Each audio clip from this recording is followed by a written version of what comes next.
বাদেরহাটে যে আজকে যে ছাত্রলীগ এবং যুবলীগ যে নগদ নিয়ে এলো হার না মানা হার অফার। সর্বনিম্ন 10,000 টাকা রেমিটেন্স নগদে পাঠালে থাকছে স্বর্ণের হার জেতার সুযোগ। মিছিলটি করেছে, সেটি আমরা পূর্ব থেকে আমরা গোয়েন্দা তথ্য পাই। আমরা আজকে সকাল থেকেই আমরা পুলিশ মোতায়েন ছিল। তো পুলিশ এখানে সর্বসকলে 6 জন পুলিশ আমরা রেখেছিলাম। আমরা বিভিন্ন জায়গায় পুলিশ রেখেছিলাম। তার মধ্যে বাদেরহাট বা নোয়ান্নই যে ইউনিয়নের সেখানে আমরা 6 জন পুলিশ রেখেছিলাম। তো সেখানে আমাদেরকে তথ্য ছিল যে জুমার নামাজের পরপর তারা মিছিল করবে, কিন্তু পুলিশের উপস্থিতি দেখে তারা মিছিলটি করে নাই।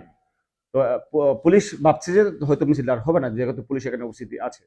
কিন্তু তারা দীর্ঘ সময় পর অনুমান বিকাল 4টার দিকে তারা জুটিকে মিছিল করে ফেলছে। তখন পুলিশও ভাবছে যে মিছিল করবে না, পুলিশ একটু মানে থানার দিকে মুভ করার একটা প্রচেষ্টা ছিল, যে কারণে তারা জুটিকা মিছিল করে সংক্ষিপ্ত সময়ের মধ্যে মিছিলটি করে তারা সমাপ্ত করে। আজকে যে বাদেরহাটে যে মিছিলটি করেছে সে বিষয়ে তারা যে জুটিকা মিছিল করেছে, আমরা আইন শৃঙ্খলা বাহিনী তৎপর আছি।